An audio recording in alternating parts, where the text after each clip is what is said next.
Hi, I'm the Malt activist, and today we have with us the Benriach Peated Quarter Cask.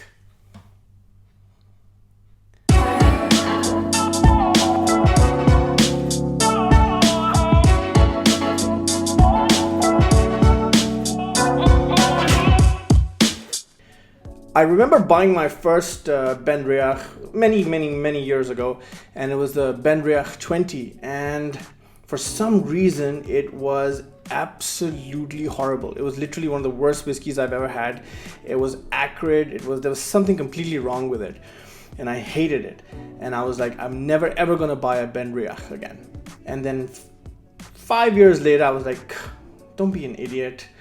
I'm sure that was a one-off. See what else they have. And then I kind of became obsessed with Benriach, and I went and bought like 10, 12 of their expressions, and some of them were amazing, some of them were not so bad, but generally, overall I became a fan. And so I was super excited when I got my hands on this Peated Quarter Cask edition of theirs. So this came out a while ago, I think 3 or 4 years ago, and this has been matured exclusively in quarter casks. And the whole thinking behind it is, the smaller the cask, the bigger the whiskey, right? Because of greater wood and spirit interaction. And which kind of translates into this is, this matures faster. So this is a non-age statement whiskey bottled at 46% and matured exclusively in quarter casks. Let's see what the fuss is all about.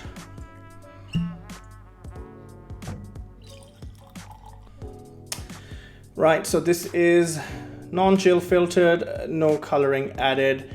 So this is what you get. So I'm thinking this can't be more than like 6 or 7 years old, maybe mix of 5, 6, and 7 years.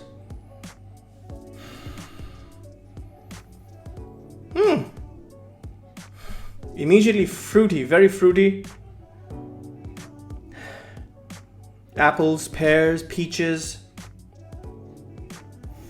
The peat is quite subdued. It's it's not an Isla peat, because Isla peat has a very maritime nature to it. It's very seaweed and ocean salt, but this is quite dry. I can get the peat, but I can feel like it's more earthy. Yeah.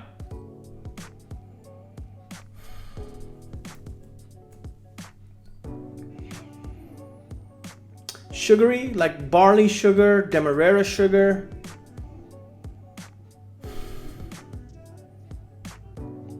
It's not a bad nose. Feels quite young, sprightly, if you like, if that's the right word for it. Hints of citrus as well in there somewhere.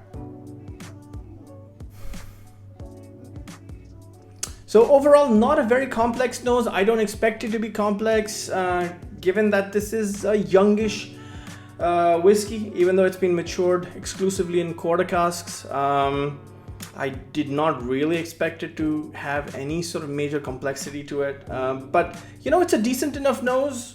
There's not really any off notes that I can sort of get.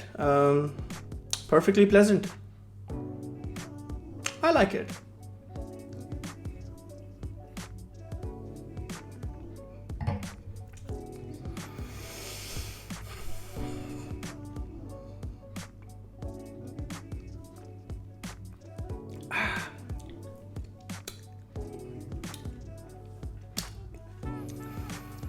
Medium to thin mouthfeel, quite earthy on the palate, again quite fruity, so I get apple peels, a bit peppery, some milk chocolate, but that's kind of it.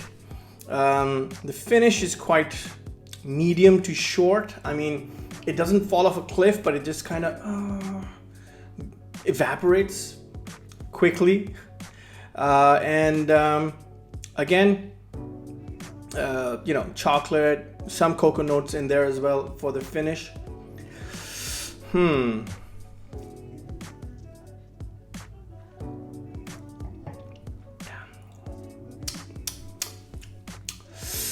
Yeah, so what do I think? I think decent dram, bordering on one-dimensional if you ask me.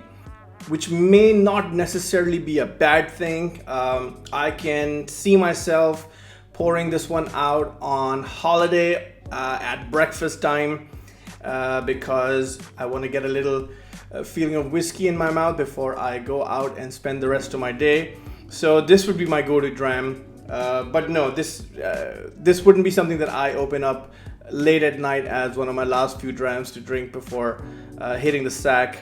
So this is definitely an early morning whiskey for me. I don't expect any complexity from it, so I can't say that's a negative about this whiskey. It's quite pleasant, perfectly drinkable, and really nothing wrong with it.